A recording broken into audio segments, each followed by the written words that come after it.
Kia ora team, my name's Ben. Now let's look at the pelvis.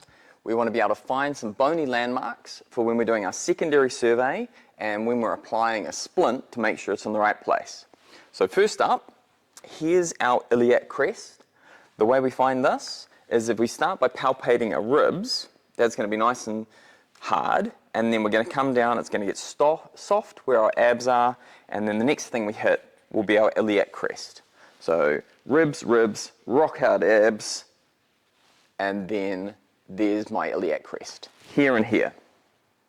If we follow our iliac crest forward, then around where the belt line would be, there's my anterior superior iliac spine. So coming through here, and this is good to be able to palpate because now we can line them up and see, is the pelvis nice and level or is it splayed outwards or rotated? Next thing is our greater trochanter. This is important because when we're putting on a pelvic wrap, pelvic splint, this is our landmark that is going to be the center of that splint. So we start at the iliac crest, and when we palpate that, if you put your palm on it and then lay your fingers down, it's approximately there. So ribs, abs, iliac crest, palm, greater trochanter. And this is the pivot point of our hip. So when my hip bends, you can see that's where it pivots from. Greater trochanter. The next point we want to be able to find is the pubic symphysis.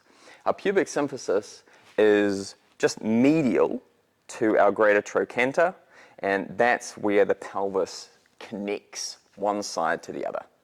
On me, if I start on my belly button and I come straight down, I hit my belt, I keep coming down, and it's the first solid bony landmark I feel before I get down to my mummy and daddy bits. All right, if we have a look with the splint, so you've got your neoprene, which wraps around, and then there's the blue tightening Velcro. And this blue tightening Velcro, we want it to sit over the greater trochanter so that when it comes across, it's going to pull on the pubic symphysis and keep it together. So super important to know these landmarks first in our secondary survey to make sure we can identify if the pelvis is intact or rotated, and secondly, if we're applying a pelvic splint, so we put it in the right place. Too high, and it's not going to help. Too low, we're wasting our time. And these pelvic fractures can have a lot of bleeding associated, so they can be life-threatening.